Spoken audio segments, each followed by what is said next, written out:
So yesterday, I did a video talking about some bold predictions and crazy predictions for the Big Ten, and you guys seemingly liked it, so I'm going to go ahead and do another conference, and we're going to talk about the SEC. As college football is only a month away, people's takes are getting bolder and crazier, so today, I thought I'd make some of my own, and we're going to go through each and every SEC school, and I'm going to give a bold/crazy prediction/take. But before we get started, be sure to leave a like, subscribe if you're new, and let me know what topic I can cover next. Now, let's get started. So the first team we're going to talk about is Vanderbilt. Under Clark Lee, the Commodores are trying to become a more competitive and consistent bowl program, and honestly, that starts with winning some conference games and having some star players. My bold prediction is that Vanderbilt finds a way to win 2 conference games this year, and then they have a true star player emerge at receiver. His name is Will Sheppard. Last year, he finished with 60 catches for 776 yards and 9 touchdowns. I think he got screwed out of being a preseason first-team All-SEC guy. So I'm going to say he becomes a first-team All-SEC player, and Vandy wins 2 conference games. I feel like that's pretty bold. Going over to Ole Miss, Lane Kiffin has been known as a quarterback whisperer, and right now, he has a ton of talent on the roster and could end up making a guy into an NFL starter. A few years ago, we saw what he did with Matt Corral, as he ended up getting drafted to the Panthers, and now, I think he can do the same with Jackson Dart. Despite Walker Howard and Spencer Sanders being on the roster, I think Dart is going to take a massive leap in 2023, and my bold prediction is that he passes for over 4,000 yards and 30 touchdowns and becomes a day 1 or day 2 draft pick in 2024. He could be the breakout NFL quarterback of the SEC this year, and I think Dart could end up becoming one of the best quarterbacks in the country. That's my bold take. Alright folks, this next take is definitely very bold.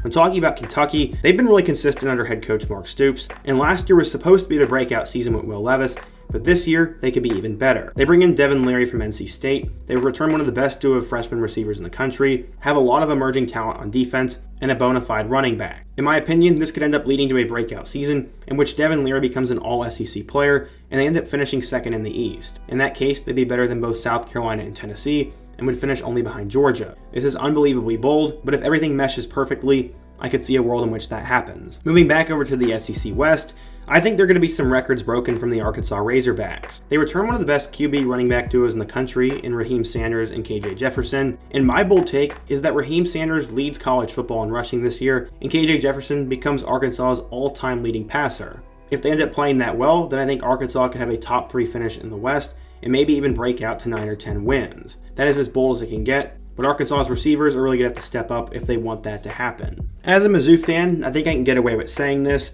and my bold prediction is that they have an awful season and Elijah Drinkwitz ends up getting fired. I know what you're thinking. Mizzou's supposed to have a pretty good team this year, and they return one of the best defenses in the country. While that is true on paper, this season will be the real test of Elijah Drinkwitz. Their first 2 games should be pretty winnable, but after that, things get difficult. They play Kansas State and Memphis, both of which could easily be losses. They get Vanderbilt on the road, and also have to go on the road to Arkansas, Georgia, and Kentucky. The SEC is looking pretty good this year, and if Mizzou loses a couple of those early season games, then I think momentum is really going to go off the rails, and they'll end up missing a bowl game altogether. But that's just my bold take. It's really sad that Mississippi State lost their head coach Mike Leach, and 2023 is definitely going to be emotional for them. Will Rogers returns at quarterback, and honestly is one of the most underrated players in the entirety of the game. He has a terrific arm and has tremendous stats, and my bold take is that Will Rogers is going to lead the SEC in passing yards, pull off a top 10 upset, and they're going to make a bowl game in year 1 under their new coach. While I do have some question marks around Mississippi State, I think this will be an emotional season, and Will Rogers is a star, and that is my bold take for them. There really are truly 2 ways this season could go for Texas A&M. Either they finally live up to all the ridiculous hype they have every single year, or they end up having a complete bust of a season and Jimbo Fisher finally gets fired. I truly think it's one way or the other for them, just like I think it is for Mizzou, as A&M obviously has the talent, but the coaching has been questionable over the last few years, and with a really difficult schedule, a young quarterback, and a couple of key players to replace, this is going to be a big season for them. Honestly, my bold take is that somehow, some way, Texas A&M is going to miss a bowl game this year, and Jimbo Fisher is finally going to get fired. The boosters will be so sick and tired of what has gone on that they'll decide to pay the massive buyout, and we'll have a new head coach in College Station next fall. That is really bold though, and there's a good part of me that thinks A&M could actually finally break out, but for the sake of the video, let's go super bold with that and say Jimbo gets fired. One of the biggest storylines in the SEC this year is going to be Hugh Freeze taking over at Auburn. After doing a really good job at Ole Miss, he ended up getting canned and had to go over to Liberty to revive his coaching career. He did well with the Flames, including beating Arkansas on the road last year, and he has now been hired to take over Auburn. He brought in one of the top transfer portal classes in the country, and Freeze typically does a lot more with less, and I think in year 1, he's going to get the most out of his quarterback, Robbie Ashford. I think Auburn's going to make a bowl game, and in a bold take, they upset Bama in year 1 at home. Well, all three of those statements could be completely and utterly ridiculous. Auburn's one of those teams that you literally never know what is going to happen with them, and with Hugh Freeze at the helm, it could either be a magical or a disastrous season. Let's go bold and say Robbie Ashford's one of the best quarterbacks in the conference. They win 6+ games and upset Bama. There you go. I definitely feel like my takes in this video are much more crazy and much more bold than my Big Ten ones, and we're going to continue that trend and talk about Florida. I mean, the video is more fun when I make takes like this.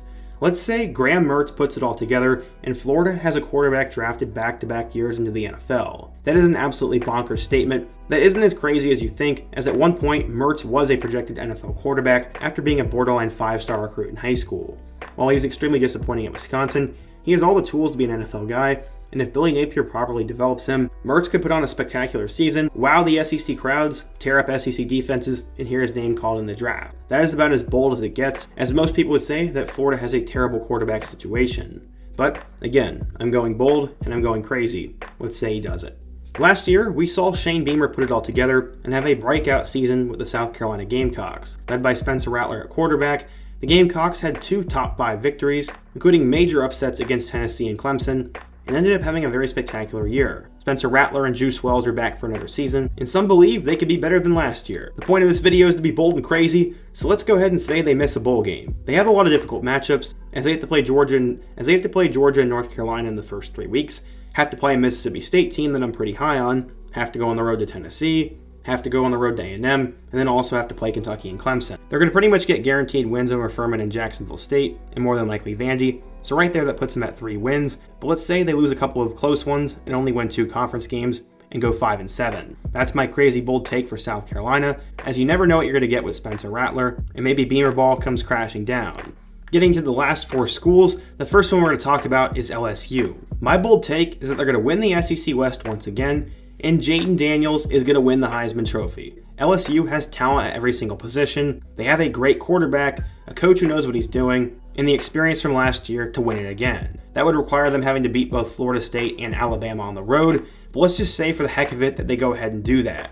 In the process, Jayden Daniels ends up winning the Heisman Trophy as he throws for over 3,000 yards and 30 touchdowns and also runs for over 1,000 yards and 10 touchdowns on the ground. He leads LSU to the SEC Championship where they knock off Georgia and get to the college football playoff. That is my bold and crazy take for LSU, and it probably won't happen, but I said it. After that, let's talk about Tennessee. After Hendon Hooker had tremendous 2021 and 2022 seasons in Rocky Top, he missed out on finishing his entire season as he got hurt against South Carolina. Let's just say Joe Milton ends up becoming an absolute superstar. Let's say he leads the country in passing yards as he passes for over 4,000 yards and ends up throwing for 40 touchdowns. That would be an absolute insane feat, and you would think would elevate Tennessee to the SEC title game, but let's say he has an awful game against Georgia and also drops a game randomly against Kentucky. My bold take is he leads the country in passing yards and has over 40 touchdowns, but the Vols end up going 10-2 or 9-3. Now getting to the last 2 big blue bloods of the conference, let's first talk about Georgia. It's really not that bold, but my bold take is that Georgia's going to once again make the SEC championship game, plow through their entire regular season schedule, but end up hitting a roadblock in the SEC championship. As I said earlier, let's say LSU actually upsets them in the title game, costing them to miss out on both an SEC title and a chance at going to the college football playoff. This would be one of those losses that comes at a bad time, and Georgia fans would be begging for the conference championship to be done with. Half that statement really isn't that bold, but honestly, in reality, I think Georgia's probably get a 3-peat, so it'd be very bold to pick them to lose a game at all. Finally, we get to Alabama. At this point, this video is practically a joke, and I'm just spewing craziness, and we're going to go ahead and do that with Bama.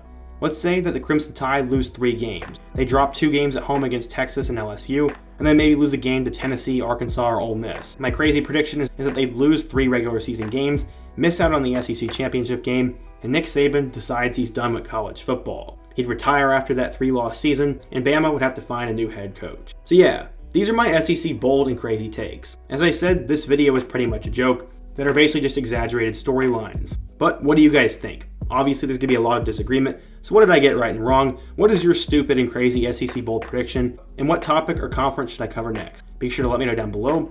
Leave a like if you want to support today's video, subscribe if you're new, and check out all my other videos on the end screen. Hope to see you guys again soon, but until next time, peace.